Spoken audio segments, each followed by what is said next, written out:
అనిపించింది అసలు మళ్ళీ పుడతామా ఏంటి అని? ఉప్పెన టైంలో ఎప్పుడు అనిపించింది, పెద్ద టైంలో ఎప్పుడు అనిపించింది? ఉప్పిన టైంలో కన్నా పెద్ద టైంలో చాలాసార్లు అనిపించిందండి, ఇలాంటి స్క్రిప్ట్ రాయాలంటే మళ్ళీ పడతామా ఏంటి అని. మొన్న థ్యాంక్ యూ. చిరంజీవి గారు ఇంటర్వ్యూ చేసినప్పుడు ఎలా అనిపించింది? చిరంజీవి గారు కూడా అన్నారండి, బుచ్చి ఇలాంటి సినిమా చూసేద్దాం ఒకసారి, పడతాం ఏంటి మళ్ళీ అని.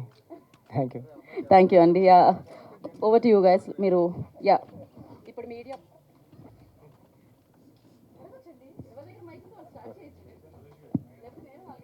బుచ్చిబాబు గారు ఇక్కడండి సార్. అంటే నాకే కాదు చాలామందికి థియేటర్ నుండి బయటకు వచ్చినాక వచ్చిన డౌట్ వచ్చింది. ఇప్పుడు బొమ్మని ఇరానీ గారు కదా అడుగుతారు పెద్ద ఎవరు అని, ఆయన స్టార్ట్ చేస్తాడు. ఆయన స్పోర్ట్స్ మినిస్ట్రీలో ఉన్నాడు, ఎప్పటి నుండో ఉన్నాడు. మరి ఈయనేమో ఏషియన్ ఇంటర్నేషనల్లో మెడల్ కొట్టాడు, ఆయనకు తెలియకపోవడం ఏంటి పెద్ద? అది నాకే కాదు చాలామందికి డౌట్ సూపర్కి వచ్చినండి సార్. ఆయన జాబ్ 5 years 3 years ఉంటుంది అంతే అండి. ఒక ఒలింపిక్ చైర్మన్గా 3 years ఉంటుందండి. 3 yearsలో పాస్ట్లోంచి ఒక 1975 నుంచి ఉన్న స్పోర్ట్స్ మెన్స్ అందరూ అతనికి తెలియాల్సిన అవసరం లేదండి. నేను రీసెర్చ్ చేశానండి. అది రీసెర్చ్ చేసిన తర్వాత ఏంటంటే ఆయన పీరియడ్లో ఆయన ఉన్న టైంలో వచ్చిన వాళ్ళని రికగ్నైజ్ చేస్తామండి. ఈరోజు తెలంగాణలో కూడా చాలామంది అవార్డ్స్ వచ్చిన వాళ్ళు ఉన్నారండి. అంటే మొయ్యలేనని భారతీయ అవార్డులు వచ్చిన వాళ్ళు ఉన్నారండి, కానీ వాళ్ళు ఎవరికి తెలియదండి. అంటే స్పోర్ట్స్ మ్యాన్ అయినా సరే వాళ్ళకు కూడా వాళ్ళ జోనర్లో వాళ్ళ టైం లైన్లో ఉన్నప్పుడు వాళ్ళే తెలుస్తుంది తప్పండి, ప్రీవియస్ అంతా మనకు తెలియదండి. ఇప్పుడు మన భారత హాకీ జాతీయ క్రీడ కదండి, దాంట్లో మన కెప్టెన్ ఎవరంటే కూడా మన ఎవరికి తెలియదు.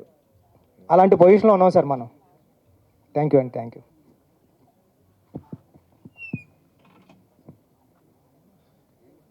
బుచ్చిబాబు గారు హలో సార్. బుచ్చిబాబు గారు సార్. చరణ్ గారికి ఒక మంచి మర్చిపోలేని కథ ఇచ్చారు, మర్చిపోలేని పాత్ర ఇచ్చారు.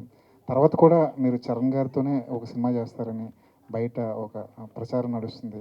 అందులో ఎంతవరకు నిజం ఉంది సార్? అది దేనికన్నా సమయం కాలమే నిర్ణయిస్తుందని నేను ఎప్పుడు సైలెంట్గా ఉంటానండి. సమయం వచ్చినప్పుడు అది వస్తుంది సార్ బయటికి. Thank you. అది జరగాలని కోరుకుంటున్నాను sir. Thank you. Anant Sriram గారు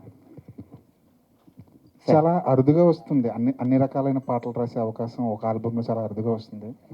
ఈ ఆల్బంలో కూడా మీరు అన్ని రకాలైన పాటలు రాసే అవకాశం వచ్చింది. ముఖ్యంగా ఐటమ్ సాంగ్ గురించి బయట రకరకాల చర్చ నడుస్తుంది. ఐటమ్ పాటగా స్వీకరించిన వాళ్ళు దాన్ని ఎంజాయ్ చేస్తుంటే, ఇంకొంతమంది సాహిత్యం ఏంటి ఇలా ఉంది అని చెప్పి కొంత విమర్శ అయితే కనిపిస్తుంది సోషల్ మీడియాలో. దాని మీద మీ అభిప్రాయం ఏంటి? ఒకటి నేను అనుకునేది,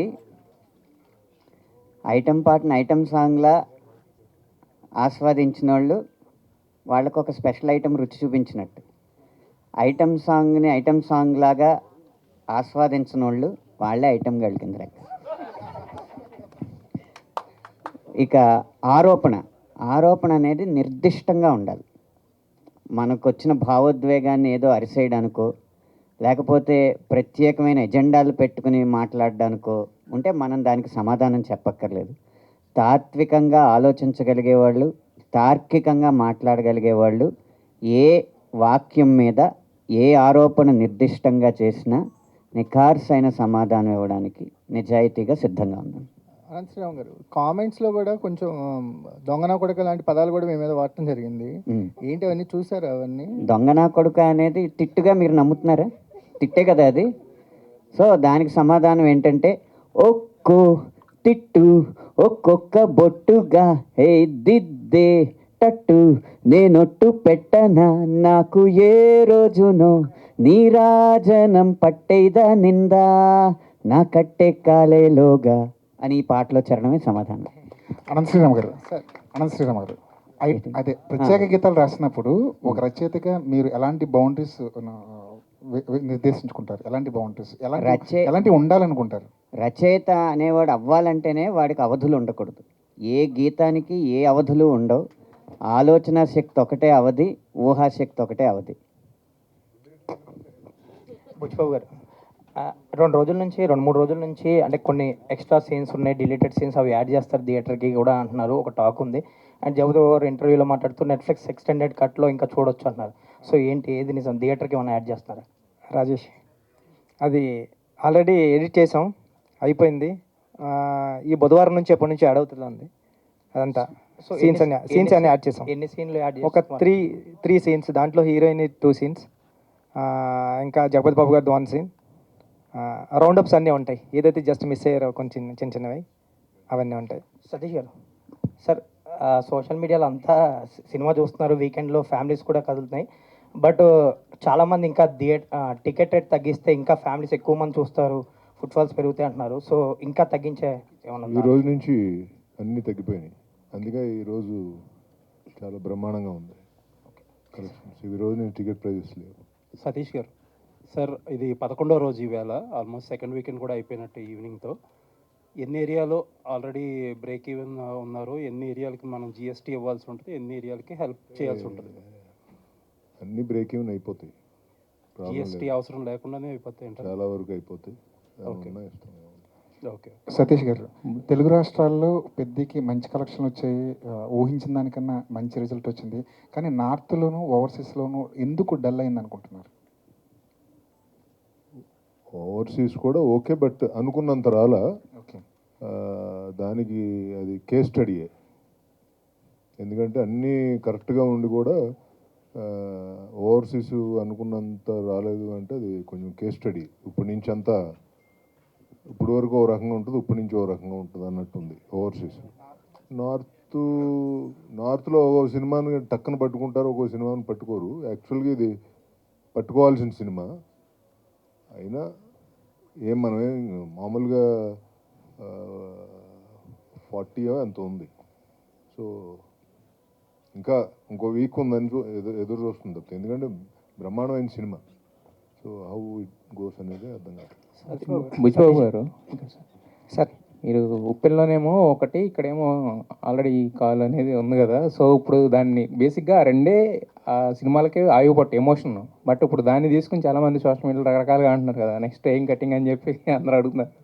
సో అది అన్నిసార్లు సాధ్యం కాదు కదా సార్, అది జరుగుతుందేమో అంతే అండి. సినిమాలో 2 సినిమాలకి అలా కుదిరింది సార్, అన్నిసార్లు ఎలా చేస్తాం సార్. మరి నెక్స్ట్ చిరంజీవి గారితో అన్నారు కదా, ఏం చెప్పారు? లేదు సార్, సరదాగా ఇంటర్వ్యూలో జోక్ చేసాం అంతే సార్. అదే, థ్యాంక్ యూ సార్. సతీష్ గారు, ఇంకొక క్వశ్చన్ అండి సార్. ఇది మీరు ఈ సినిమా ముందు కూడా చాలా కొంచెం ఇబ్బంది పడ్డారు ఈ డిస్కషన్లో, పర్సంటేజ్ ఇష్యూలు వాటి వల్ల. దాంట్లో భాగంగా ఈ సినిమాకి ఆల్మోస్ట్ 350 కోట్లు అయిందని చెప్పి బుచ్చిబాబు గారు కూడా అన్నట్టున్నారు ఈవెంట్లో, విజయవాడ ఈవెంట్లో. సార్, ఒక కొత్త ప్రొడ్యూసర్ కాకపోతే మీరు చార్నాల నుంచి ఇండస్ట్రీతో క్లోజ్గా ట్రావెల్ చేస్తున్నారు, ఇప్పుడు 2 పెద్ద సినిమాలు చేస్తున్నారు. అంటే కాస్ట్ అనేది కంట్రోల్ చేయాలి, అలాగే ఆ కాస్ట్ కంట్రోల్ అయితేనే ఆడియన్స్కి అఫోర్డబుల్ ప్రైజెస్లో టికెట్ ప్రైజెస్ ఇవ్వగలం అనేది చాలా కాలంగా జరుగుతున్న డిస్కషన్. ప్రతి పెద్ద సినిమా వచ్చినప్పటికీ ఆడియన్స్ అలా పించి ఫీల్ అవుతున్నారు.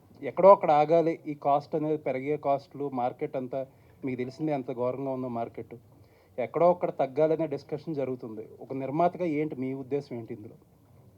మీరు చెప్పిన పాయింట్ కరెక్టే, కానీ మనమేమో తెలుగు ఇండస్ట్రీ నుంచి వరల్డ్ ఇండస్ట్రీని చూస్తున్నాం.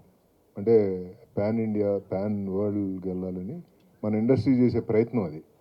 ఆ ప్రయత్నంలో ఎప్పుడు సక్సెస్ అవుద్దో తెలియదు. అంటే కొన్ని సినిమాలు అవుతున్నాయి, కొన్ని సినిమాలు అవట్లా.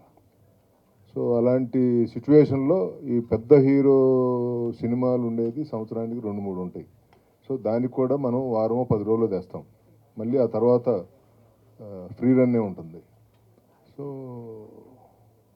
ఇది కొంచెం డిబేటబుల్ పాయింట్. ఇది ఆ సినిమాని ఖర్చు కంట్రోల్ ఎంతవరకు చేయగలం అంతే చేయగలం. అంటే మనకి ఇంత అద్భుతంగా కావాలన్నప్పుడు డబ్బు ఖర్చు పెట్టాల్సిందే. అంటే మెజారిటీ అంతా రెమ్యూనరేషన్లో, ఆర్టిస్టులు కూడా డైరెక్టర్ ఏంటంటే ప్రతి చిన్న క్యారెక్టర్కే ఒక నోటబుల్ యాక్టర్ ఉండాలి.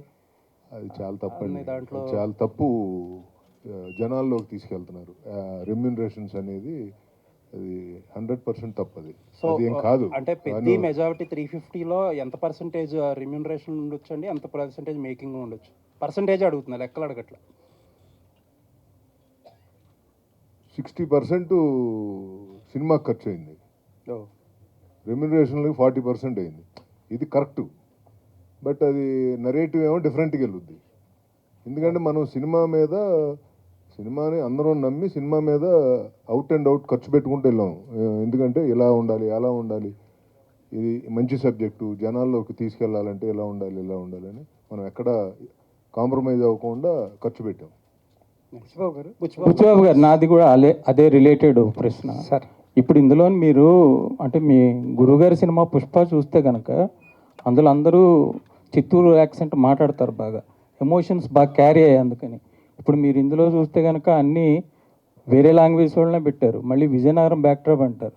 నేను ఆ ప్రాంతం వాడిని, విజయనగరం ప్రాంతం వాడిని. సో నాకు తెలుసు అది లాంగ్వేజ్ డబ్బింగ్ మీరు చెప్పిస్తే ఎలా కనెక్ట్ అవుతాం అవుదా.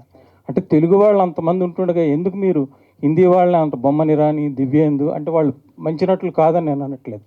తెలుగు వాళ్ళకి ఆ లాంగ్వేజ్ అది కష్టం, ఆ ఎమోషన్ వాళ్ళు క్యారీ చేయడం చాలా కష్టం. అదే మీరు తెలుగు యాక్టర్లు ఇంతమంది ఉన్నారండి. మన నరేష్ ఉన్నారు, రావు రమేష్ ఉన్నారు, శ్రీకాంత్ ఉన్నాడు, శివాజీ ఉన్నాడు, నందు ఉన్నాడు, చాలామంది ఉన్నారు. మీ గురువుగారు మరి అట్లానే తెలుగు వాళ్ళందరినీ పెట్టి నార్త్లో కూడా పెద్ద హిట్ కొట్టారు. మరి మీరు ఎందుకు అందరినీ నాన్ లాంగ్వేజ్ ఇప్పుడు ఆ కోర్మయ్య అనే ఆయన కూడా మలయాళం వాడిని పెట్టారు మీరు. అవునండి.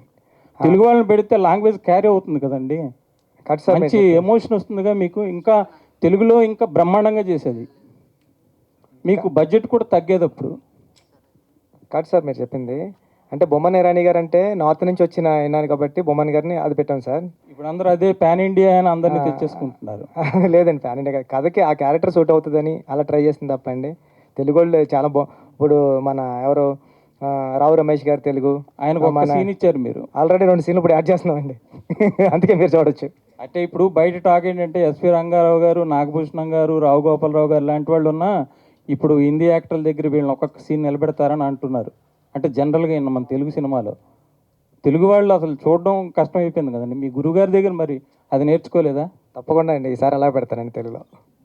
బుచ్చిబాబు గారు, సార్ అందరూ మీ గురించి సినిమాలో అది తీసారు అని అంటున్నారు, కానీ నాకు ఒక మాట బాగా నచ్చిందండి. ఒక చిన్న కాంట్రవర్సీ వచ్చినప్పుడు యూజువల్లీ అండర్ ప్లే చేస్తే అందరూ మర్చిపోతారు అనే యాటిట్యూడ్ ఎక్కువ ఉంటుంది మన ఇండస్ట్రీలో. బట్ మీరు ఓన్ చేసుకుని దానికి అపాలజీ చెప్పారు కదా, అది నిజంగా చాలా బాగా నచ్చిందండి. చాలా తక్కువ మంది డైరెక్టర్లు అలా డేర్ చేస్తారు. Thank you sir. పైగా ఇష్యూ కూడా అలాంటిది. నాకైతే ఆ ఒక్కటే నచ్చలేదు సార్. Thank you sir. కారణం ఏంటంటే ఒక పాత్ర ఒకలాగా ప్రవర్తిస్తుంది అనేది అది దర్శకుడు ఊహ, ఆ ఊహతో చేసింది. అంటే ఇక్కడ ఇంగ్లీష్ మాట్లాడగలిగినోడు గొప్పోడు, పిహెచ్డీలు పట్టభద్రులు వాళ్ళు ఆలోచన విధానమే సరైంది అన్నది ఎక్కువైపోవడం వల్ల ఎవరైతే సోషల్ మీడియాలో వోకల్గా ఉన్నారో, ఎవరైతే మాట్లాడి పదాలు గుమ్మనించి చేస్తున్నారో వాళ్ళ అభిప్రాయం రుద్దబడి ప్రభావితం అవడం తప్ప ఒక దర్శకుడికి ఒక పాత్ర ఇలా ప్రవర్తిస్తుంది అనే స్వేచ్ఛ కూడా ఇవ్వకపోతే